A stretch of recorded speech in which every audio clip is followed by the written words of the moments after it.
novamente.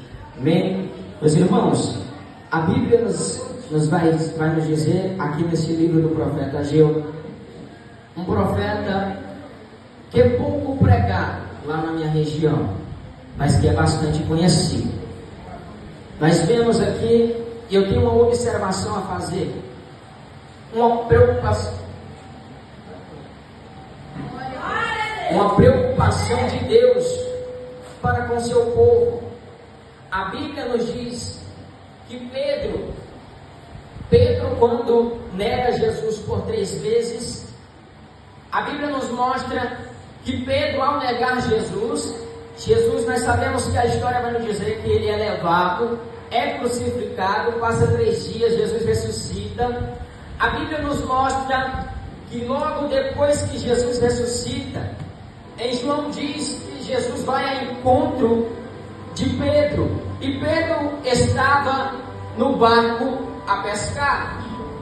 Quando Jesus vai de encontro aos discípulos, ele foi ali de encontro a Pedro, porque quem tinha negado Jesus foi Pedro. Aí quando Jesus foi de encontro, o texto nos diz que Jesus foi ali e falou 3 vezes a mesma coisa: Pedro, tu me amas? Aí Pedro responde: sim, Senhor, eu te amo. E pela 3ª vez que Jesus pergunta isso: Pedro, tu me amas? Pedro olha para Jesus com uma cara de choro, arrependido.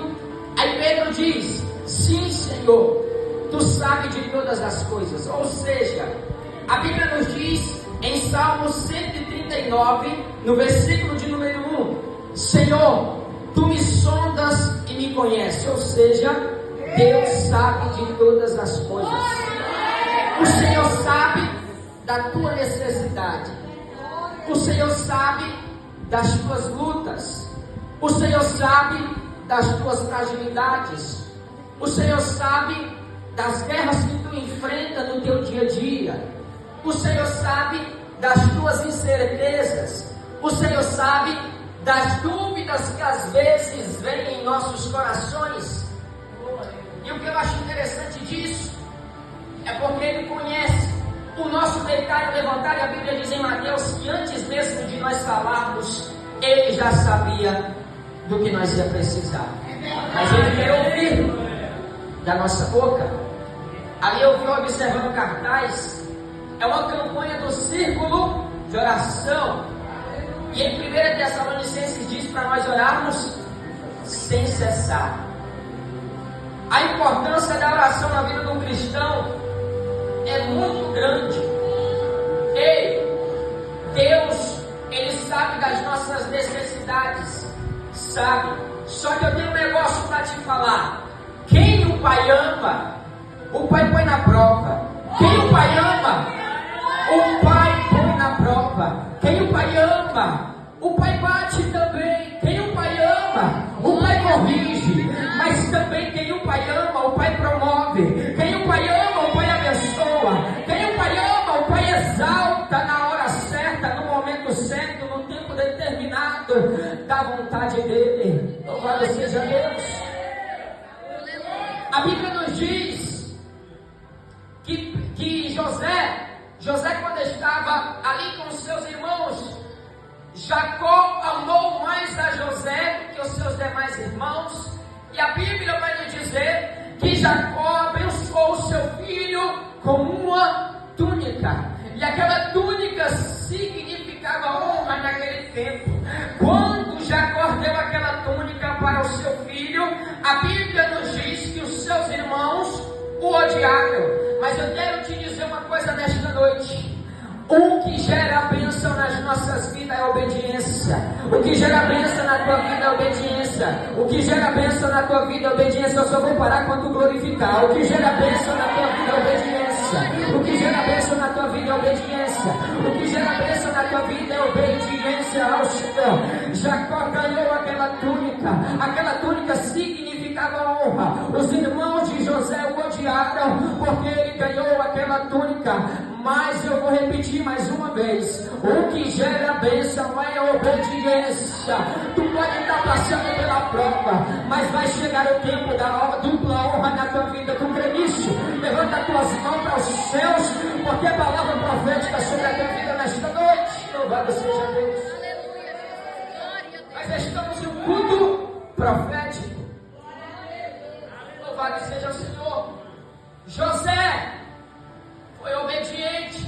A Bíblia diz no versículo 1 que enquanto José estava trabalhando, seus irmãos estavam aprontando, e José ia lá e contava ao seu pai. Ou seja, José era um filho obediente, por isso ele ganhou aquela túnica de várias cores. Só que tem um negócio: José somente experimentou a bênção de Deus, porque a Bíblia vai nos dizer que no decorrer do tempo, José é odiado pelos seus irmãos, porque o seu pai resolveu amar mais ele, porque seu pai resolveu dar a ele uma túnica. Aí José é odiado pelos seus irmãos. Depois disso, José é jogado dentro do poço. E depois, José é colocado em prova. Ah, meu irmão, tu não entendeu? Às vezes nós experimentamos só um pouquinho da glória de Deus, aí nós somos colocados em prova. Mas observe que José foi colocado na prova, mas ele não caiu no laço. Obediência gera bênção, gera bênção, gera bênção, gera bênção. Obediência gera bênção na tua vida. Quando tu for obediente à palavra, porque esta palavra aqui tem tanto crente procurando profecia, mas aqui ó, aqui tem 66 profecias. Come a palavra, come a palavra, come a palavra, come a palavra, come a palavra. Viva a palavra, obedece a palavra de Deus.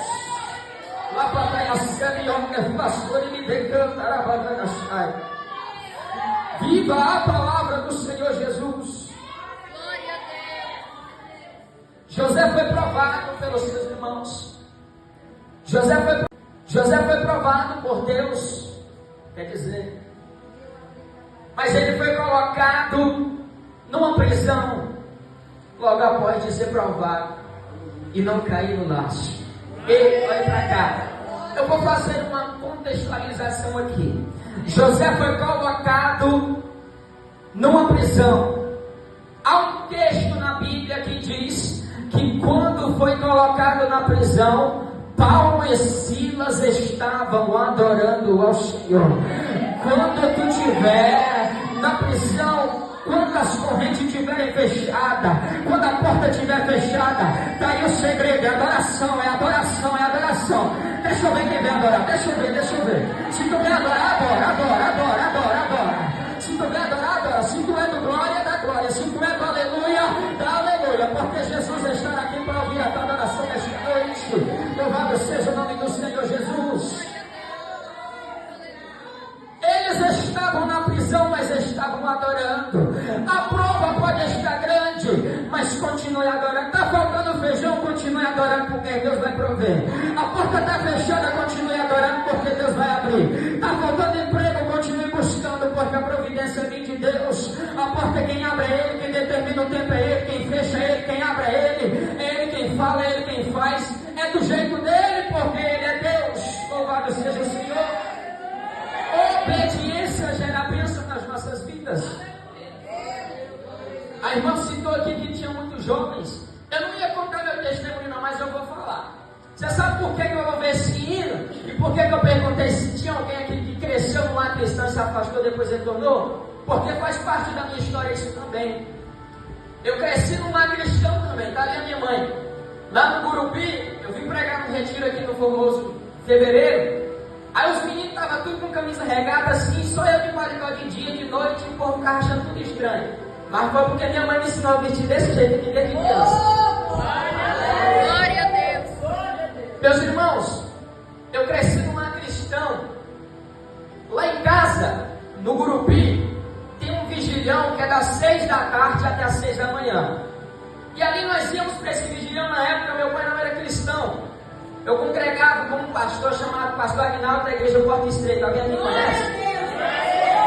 Louvado seja Deus. E desde criancinha, a minha mãe, a mulher sabe que fica a sua casa. Ela não ia, mas ela deixava nós ir. Eu estudava no período da tarde. Acabava o culto, tinha oração das 10 às 11, mas ninguém ia embora, prolongava até às 11. Saía da oração das 10 às 11 da igreja, nós já íamos para o monte, de bicicleta, juntava todo mundo, voltava às 4 horas da manhã. Ou seja, eu tenho vergonha de dizer isso não, irmão. Eu acho que eu orava mais do que eu oro hoje.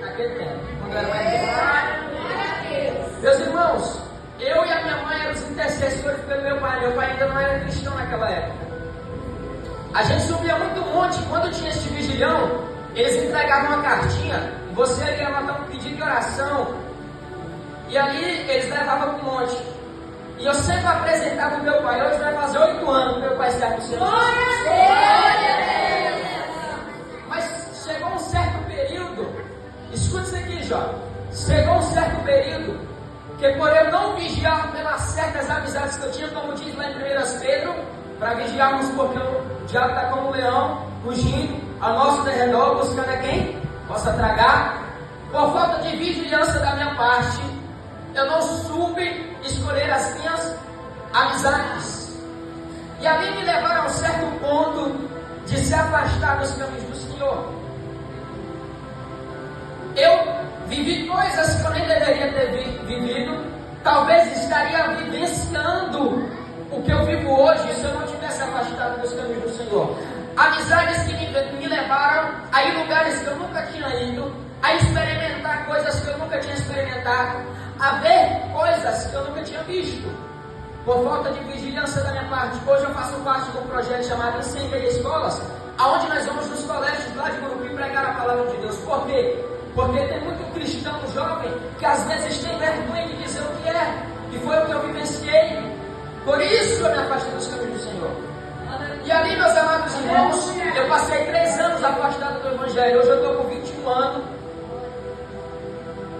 E quando um certo dia eu estava no supermercado, meu pai tem um ponto de venda lá em Gurupi. E aquele tempo eu trabalhava com ele, já estava com os meus 18 anos, a gente vai crescendo, vai querendo seguir a própria vida. Eu estava à procura de um emprego. E um certo dia, a minha mãe que está aqui, estava subindo para a igreja. Aí ela passou lá no mercado e falou assim: filho, bora para a igreja hoje? E eu fugindo do meu chamado, porque aquele tempo eu não pregava, eu só louvava. E eu fugindo do meu chamado. Eu falei para ela assim: não, que eu quero saber de igreja? Eu falei: não, quer saber de Jesus não. Só que Deus já tinha marcado um encontro comigo aquele dia. Eu fechei o supermercado e entrei na minha casa. Eu só escutei, eram umas 8, quase 9 horas. Eu escutei só um homem entrando dentro da minha casa, falando em língua estranha, sabia nem onde eu morava, foi lá guiado pelo Espírito Santo de Deus. Aí ele pegou o recado de Deus assim para mim: filho, se tu voltar para a igreja hoje, Deus vai enviar um empresário aqui na tua casa. Irmãos, eu voltei para o Senhor naquele dia. Passaram-se 2 semanas, eu estava na igreja e saí no louvor para voltar a louvar. Meu telefone toca, era meu pai: filho, tem um empresário dando uma farmácia que está aqui e está precisando de funcionário. Isso era no sábado. Cheguei lá na segunda-feira de manhã com o meu currículo. Escuta isso aqui. Eu nem precisei mostrar meu currículo. Eu tirei o currículo para você, falou: não precisa não, você começa amanhã. E eu estou lá até hoje, para a honra e glória do nome. A partir do momento que eu me coloquei na posição que Deus queria, promessas de quando eu era criança, de que Ele me levaria em outros estados. Em novembro eu estava lá na Bahia pregando a palavra do Senhor. Ei, mas não para por aí não. Eu voltei para a casa do Senhor, comecei a ser líder de jovem. Aí, meu irmão, quando eu estava afastado, eu tinha um relacionamento. Ela não sabia nada de Jesus, estava aprendendo tudo comigo naquele tempo. Só que chegou um certo período que Deus falou assim: essa aí não é a sua. Irmãos, a obra do Senhor eu orava. A obra do Senhor eu orava.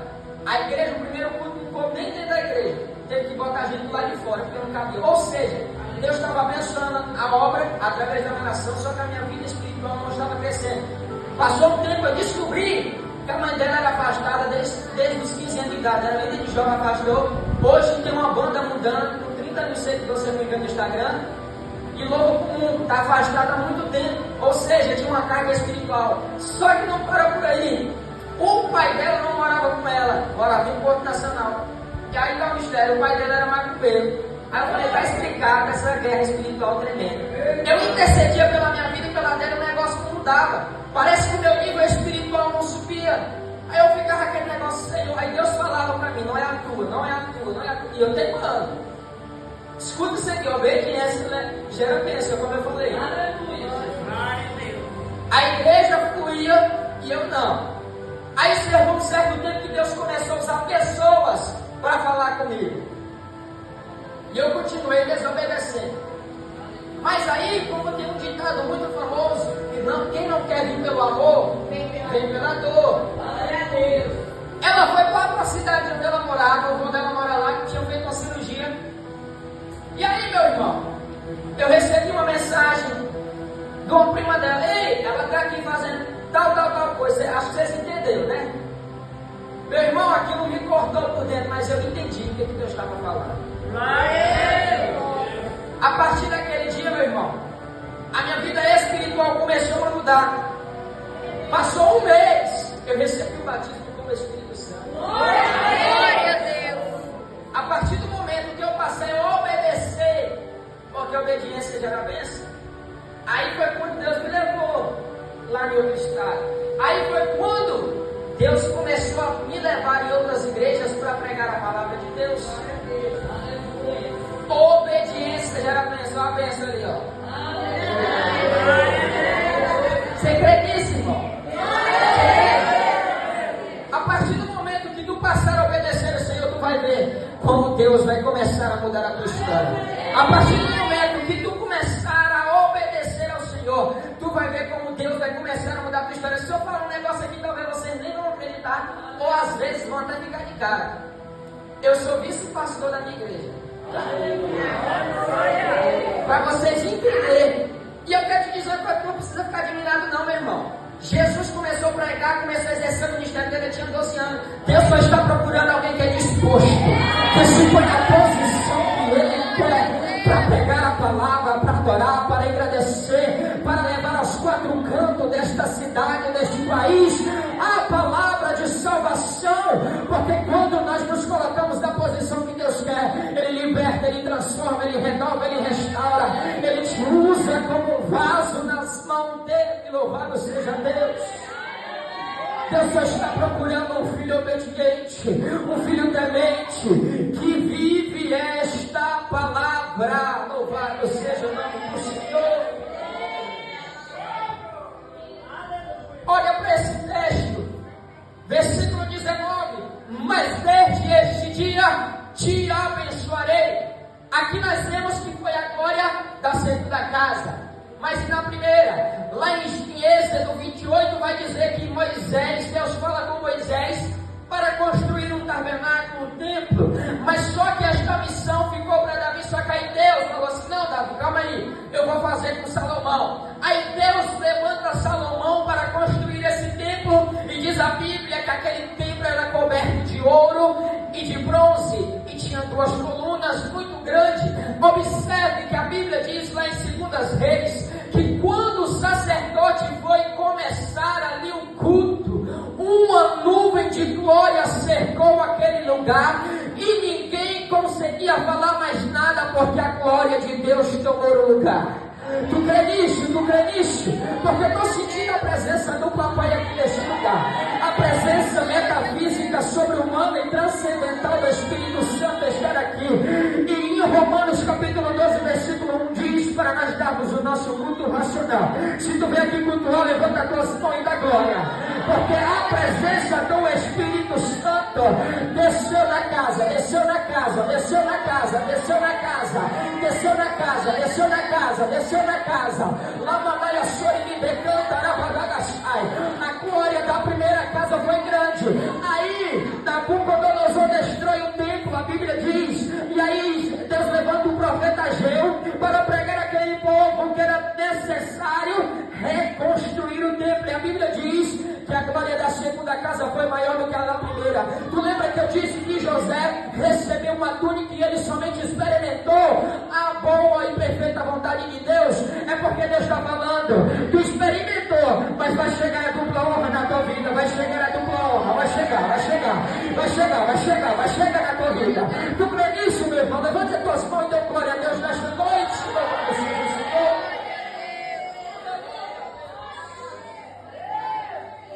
A glória da segunda casa será maior do que a da primeira na tua vida.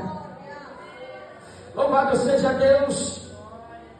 Diga para esse irmão que está do teu lado: não pare até o Senhor te abençoar. Não pare até o Senhor ouvir a tua oração.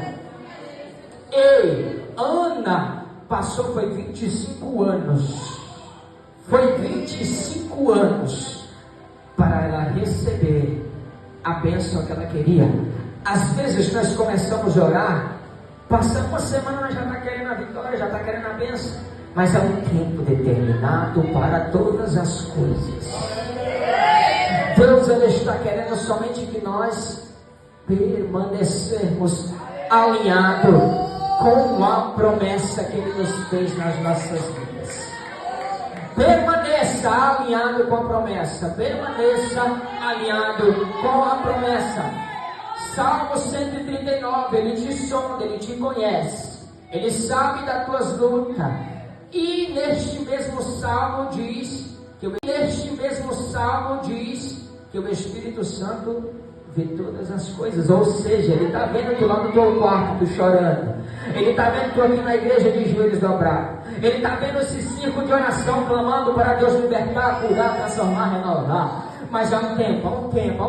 Permaneça, não pare. Continue orando, continue buscando, porque a bênção vai chegar, nem que seja 25 anos, mas ela vai chegar na tua vida, porque a glória da segunda casa será maior do que a da primeira. Ei, levante as tuas mãos que eu quero liberar uma palavra profética na tua vida. Tu vai sair daqui desta manhã abençoado, e não é porque eu falei, mas é porque Deus está falando. A glória da segunda casa será maior do que a da primeira, assim diz o Senhor. Adora o Senhor nesta noite, levante as tuas mãos, dê um brado de glória a Deus nesta noite, dê um brado de aleluia, porque o Espírito Santo está na casa, e Ele quer ouvir a tua adoração, o teu melhor glória, o teu melhor aleluia. Se tu é vaso na mão do Senhor, tu é adorador, e quem é adorador adora, quem é adorador adora, quem é adorador adora, quem é adorador adora, quem é adorador adora esse Deus. Louvado seja o Senhor, porque esse Espírito que desceu há mais de 2000 anos atrás está na casa, e o povo estava reunido quando Ele impactou o povo com a glória do Senhor Jesus. E quem está conectado com Deus adora em espírito e em verdade. Louvado seja o Senhor. Obediência gera bênção. Permaneça na obediência. Tu vai ver como Deus vai te suprir. Às vezes tu vai pensar que está sozinho. Às vezes tu vai pensar que está fraco, que está cansado, que a luta está grande. Mas em Romanos diz que a vontade de Deus é boa, perfeita e agradável. Ou seja, faz parte da vontade de Deus na tua vida. A prova pode estar grande, mas a vontade de Deus é boa, perfeita e agradável. Tu pode não estar entendendo, mas Deus tem um propósito com a dor. Irmãos, Deus tem um propósito com a dor. Deus, nós podemos não entender, mas Deus usa a dor, que para nós é sofrimento, para nos lapidar, para nos moldar, para nos transformar. Porque aí, meu irmão, depois que Deus nos transforma, aí chega a hora de Deus nos levantar. Jeremias 18 vai dizer sobre um vaso na mão do oleiro, e para ser um vaso, para fazer, vamos supor que você tem um vaso de barro, para fazer um vaso, ele tem que ser moldado. Se você pesquisar, existem mais de 200 tipos de barro, só que somente, se eu não me engano, é 7 ou é 8 que é usado para fazer o vaso. Ou seja, Deus te escolheu para ser um vaso. Deus te escolheu para ser usado na mão dele. Só que existe um tempo do processo, do preparo.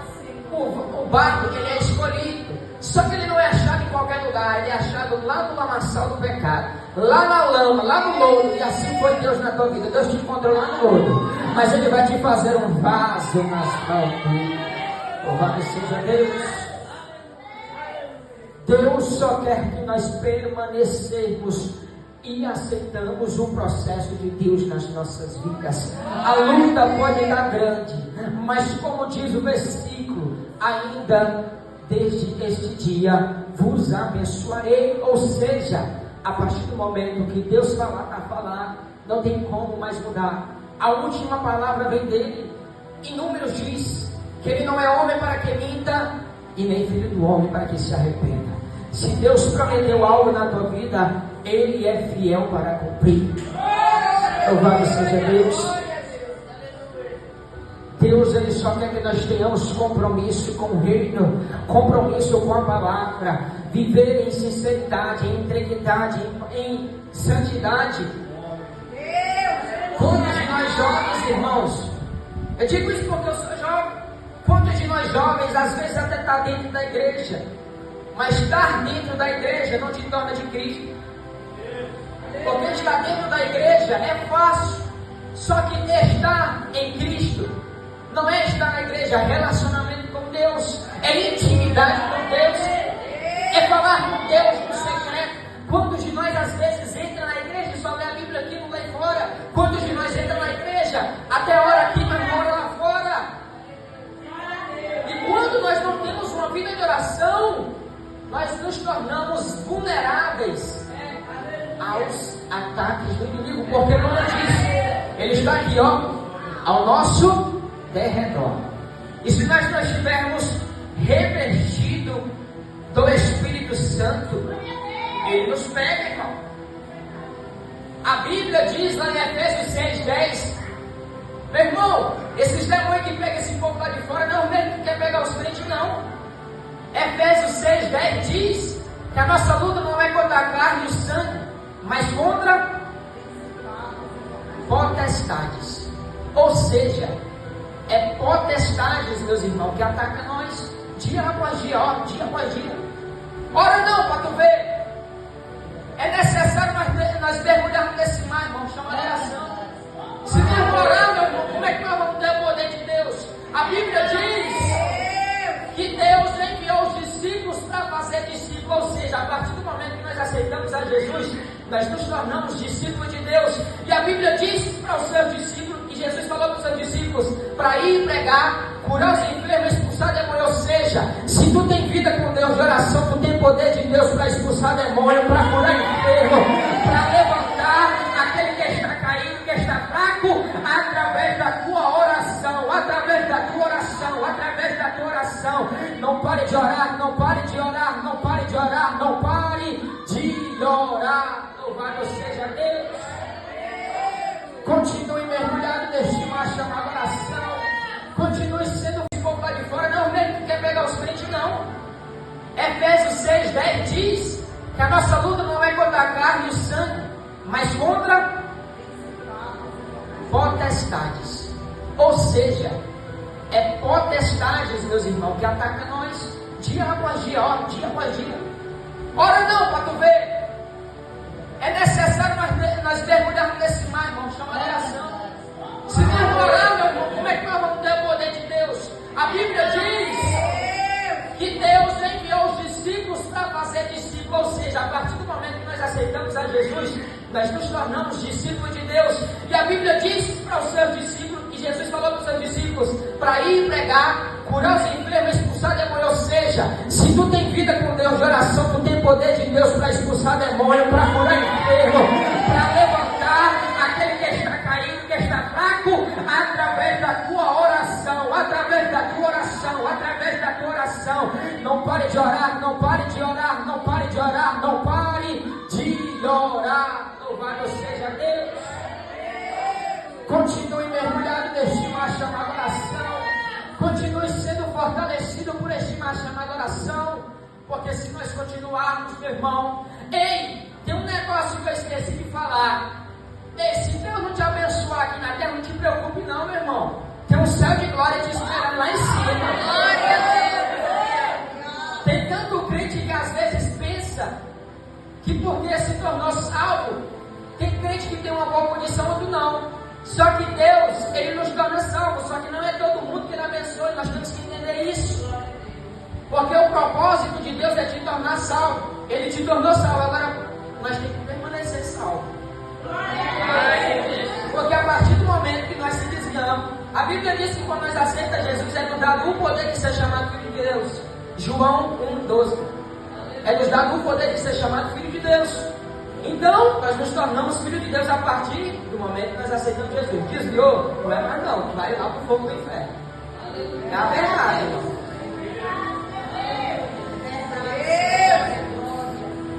Deus nos tornou salvo, agora nós permanecemos salvos.